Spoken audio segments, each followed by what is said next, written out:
everyone, welcome to the another video of Blink Me. Wow. তো সত্যি বলতে আজকে আমার ভিডিও এডিট করার কোনো ইচ্ছা ছিল না, তা আমাকে আমার ইচ্ছের বিরুদ্ধে যে ভিডিও এডিট করা লাগছে না। মানে কিছু জনের কমেন্ট আমার একবার ধৈর্যের বাইরে চলে গেছিল, এর জন্য আজকে আমি ভিডিও এডিট করতে বসেছি। তো ব্যাপারটা হয়েছে কি, কিছুদিন আগে আমি একটা ভিডিও পোস্ট করেছিলাম যেটা মূলত ছিল এটা।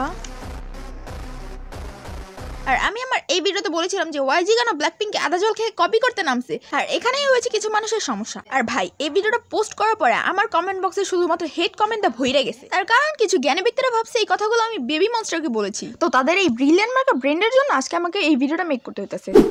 তো চলো দেখা যাক কে কি কমেন্ট করেছে এবং তার রিপ্লাই দেওয়া যাক। 3, 2, 1। তো প্রথমে একজনের কমেন্ট পড়া যাক যে কিনা এই কমেন্টটা করেছে।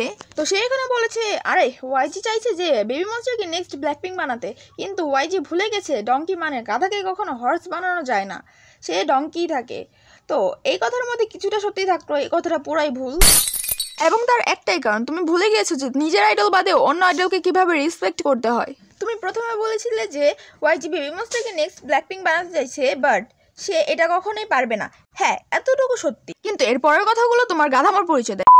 কারণ তুমি বেবি মনস্টারকে একটা ডঙ্কির সাথে তুলনা করেছো, যেটা একদমই ফেয়ার না। বেবি মনস্টার ব্ল্যাকপিঙ্ককে কপি করছে না, বরং তাদেরকে দিয়ে করানো হচ্ছে, যেটা কিনা ওয়াইজি করছে। তাই না জেনে শুনে কথা বলবে না এবং তাদের উপরে হেট করবে না, নাহলে এর পরিমাণ এতটা পরিমাণও খারাপ হতে পারে যেটা তুমি ভাবতেও পারো না। যাই হোক, নেক্সট কমেন্টে যাওয়া যাক। বাট ভাই, এই কমেন্টটা পড়ার পর লিটারেলি আমি হাসতে হাসতে আমার পেট ব্যথা বানাই ফেলছি। না মানে তোমাদের এই কমেন্ট আমি পড়ে শোনাচ্ছি, তাহলেই বুঝতে পারবা। তো এখানে আমাদের একজন গুণধর মহান ব্যক্তি বলছে, কোনো কিছু সেম হইলে কপি করা হয় না, তুইও তো এই ভিডিওটা আরেকজনের কপি করে বানাইছোস, কিছু বলার আগে ভাইবা শুই না বলবি, এটা একটা সোশ্যাল মিডিয়া, তোর বাড়ি না। তো আমার মনে হয় এই গুণধর ব্যক্তি নিজেকে একদম মহান জ্ঞানী মনে করে, এর জন্য আমাকে জ্ঞান দিতেছে।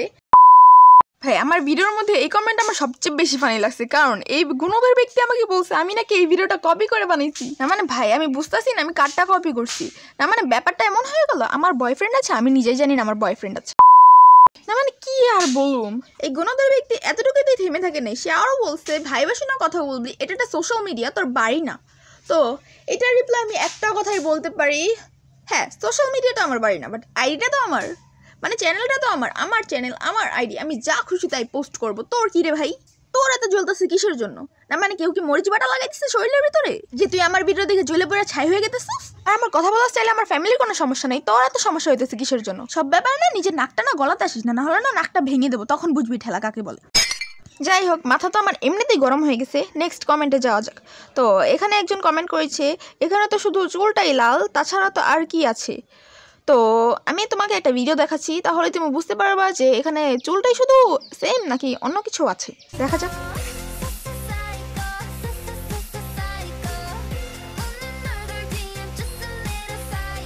তো এই ভিডিওটা থেকে তোমরা অবশ্যই বুঝতে পারছো যে শুধু চুলটাই লাল না, বরং সাইকো এমবির প্রাইস ক্রিম ব্ল্যাকপিঙ্কের অ্যালবাম থেকে নেওয়া হয়েছে, বিশেষ করে লিসার অ্যালবাম।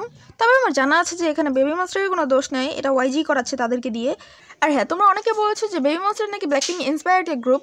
আর হ্যাঁ, এটা আমি জানি যে বেবি মনস্টার একটা ইন্সপায়ার গ্রুপ, কিন্তু আমার কথা হলো, এটা ইন্সপায়ার হলো কি সব কিছু কপি করতে হয়, সব কিছুই সেম রাখতে হয়? না মানে ওয়াইজি ইন্সপায়ার নাম দিয়ে সব কিছু কপি আর সেমভাবে এমভি তৈরি করতেছে, না মানে এটার মানে কি? ভাই রে ভাই, এরপরের কমেন্টটা আমার মাথা আরও গরম করে দিছে। না মানে তোমাদের আমি কমেন্টটা পড়া শোনাইতেছি। আইভি 2024 সালে রেড উইগ ইউজ করেছিল, তো জেনি আইভিকে কপি করেছে। কারে আগুন লাগানো যে স্ক্রিনটা দেখানো হয়েছে সেটা দেখে কিছু মানুষ বলতেছে বেবি মনস্টার নাকি রোজকে কপি করেছে। তো তার আগে বিটিএস ফায়ার সঙ্গে একটা কারে আগুন লাগিয়েছিল, তো তাহলে কি রোজ বিটিএসকে কপি করছে? গানের নাম নিয়ে যেহেতু বলছো, আমিও বলি, বিএম মানে বেবি মনস্টার 2023 সালে ড্রিম নামে একটা সং রিলিজ করে, তারপর লিসা একই নামে একটা সং রিলিজ করে যেটার নাম ছিল ড্রিম। তার মানে কি লিসা বেবি মনস্টারকে কপি করছে? এতটুকুই নয়, তারপর আরও বলছে বিটিএস জাম্প নামে একটা সং আগে রিলিজ করছে, তারপর ব্ল্যাকপিঙ্ক এই নামেরই একটা সং রিলিজ করছে, দেখা নাকি ব্ল্যাকপিঙ্ক বিটিএসকে কপি করছে। 21 ফায়ার নামে একটা সং আগে রিলিজ করছে, পরে ব্ল্যাকপিঙ্ক প্লে উইথ ফায়ার নামে একটা সং রিলিজ করছে, দেখা নাকি 21কে ব্ল্যাকপিঙ্ক কপি করছে। না মানে ভাই, কোথায় ফায়ার সং, কোথায় প্লে উইথ ফায়ার? ভাই, সেন্সলেস মানুষের মতো কথা বলতেছে এরা। আর প্রথমে এই সেন্সলেস মানুষ বলেছে আইভিই 2024 সালে রেড উইগ ইউজ করেছিল, তারপর জেনি ইউজ করেছিল, তার মানে কি আমাদের জেনি আইভিই কে কপি করছে? ভাই হ্যাঁ, এটা সত্যি, আইভিই 2024 সালে রেড উইগ ইউজ করেছিল, কিন্তু আমার মনে হয় কি জানিস, তোর চোখে না কিছুটা প্রবলেম আছে। কারণ আইভি এর উইক আর জেনির উইকের মধ্যে কিছুটা পার্থক্য রয়েছে, যেটা তুই তোর কানা চোখ দিয়ে দেখতে পারিসনি। তাই ভালো করে এখন এই দুইটা ছবিকে দেখে নে, তাহলে বুঝতে পারবি যে তাদের দুইটা উইকের ভেতরে কতটা পরিমাণে পার্থক্য রয়েছে। আর যেহেতু রেড উইকের কথা উঠছি, তাহলে এটা বলতে হয় ব্ল্যাকপিঙ্ক এর জুডো সং এর রোজের হেয়ার কালার ছিল রেড কালার, তার মানে কি আইভি ই রোজকে কপি করছে?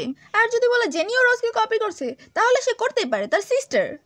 আর হ্যাঁ, কারে আগুন লাগানোর ব্যাপারটা, হ্যাঁ মানলাম বিটিএস এর রোজের অন দ্য গ্রাউন্ড সঙ্গে কারে আগুন লাগানোর স্ক্রিনটা সেম, কিন্তু তাদের কনসেপ্ট, তাদের সং, তাদের লিরিক্স পুরোই ভিন্ন।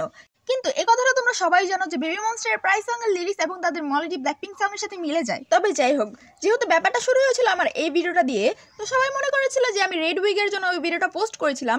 কিন্তু তোমরা এই দুইটা ছবি দেখো, তাদের ড্রেস আপ, তাদের হেয়ার পুরো সেম। এই দুইটা ছবির মধ্যে কি তোমরা শুধু উইকটাকেই সেম দেখছো, নাকি ড্রেস আপও পুরো সেম? আর সং নেমের কথা যেহেতু উঠছে, তাহলে এটা বলে যেও না বেবি মনস্টারের নামটাই কিন্তু নেওয়া হয়েছে ব্ল্যাকপিঙ্কের থেকে। কিন্তু তাই বলে আমি এটাও স্বীকার করছি না যে লিসার ড্রিম সং আর বেবি মনস্টারের ড্রিম সং এর নাম এক। আমি মানছি তাদের সং নেম সেম, কিন্তু তাদের কোরিওগ্রাফি, তাদের লিরিক্স, তাদের ডান্স, তাদের এমবি পুরোই ডিফারেন্ট। আর একই জিনিস বিটিএস এর ক্ষেত্রেও হয়েছে। বিটিএস এর জাম্প সং আর ব্ল্যাকপিঙ্ক এর জাম্প সং পুরোই ডিফারেন্ট, তাদের নামটাই শুধু সেম, তাদের কনসেপ্ট, তাদের ডান্স, তাদের কোরিওগ্রাফি, তাদের পুরো এমবিটা different. So last of all এই গুণধর ব্যক্তি আমাকে বলেছে ব্ল্যাকপিঙ্ক নাকি প্লে উইথ ফায়ার সংটা 21 এর ফায়ার সংটাকে কপি করে বানিয়েছে, কিন্তু আমি বুঝতে পারতেছি না তাদের সঙ্গের ভিতরে কোন দেশের মিল রয়েছে। তার মানে তাদের কনসেপ্ট, তাদের ডান্স, তাদের কোরিওগ্রাফি, তাদের এমবি পুরোটাই ডিফারেন্ট। এটা নিয়ে আমি কি আর কথা বলবো ভাই? তার মানে ভাই এখানে তো সং নেমটাও মিল নাই যে আমি কিছু বলবো। তো এতক্ষণ কথা বলার পর ভিডিওর লাস্ট দিকে চলে এসেছি, কিন্তু এখানে ভিডিওটা শেষ নয়। আজকে আমরা কথা বলবো একটা গাঁজাখোরকে নিয়ে, যে কিনা আমার ভিডিওতে কমেন্ট করেছে, এবং সেই কমেন্টটা পড়া যাক, চলো। তো আমাদের মহান গাঁজাখোর ব্যক্তি আমাকে বলেছে, কপি করলেও তো বেবি মনস্টার ব্ল্যাকপিঙ্কের থেকে 1000 গুণ বেস্ট। ভাই আমার এতে কোনো সন্দেহ নেই ও গাঁজা খায় কমেন্ট করছে, এমন আমি নিশ্চিত যে ও গাঁজা খাইছেই। কারণ ও যদি গাঁজা না খাইতো তাহলে কে পপের কুইনের সাথে নর্মাল একটা গ্রুপের কম্পেয়ারিং করাইতো না। ভাই রে ভাই, তোদের রিকোয়েস্ট করতেছি ভাই, ওরে কেউ লেবু খাওয়া না মানে ভাই, নেশা করে আমার ভিডিওটাই পাইছে কমেন্ট করার লিগে। তো এই গুণধর ব্যক্তিগণ নিয়ে আমি আর কথা বলতে পারবো না। আজকের ভিডিওটা এতটুকুই ছিল, দেখা হবে অন্য একটা মজার ভিডিওতে। আজকের জন্য বাই বাই।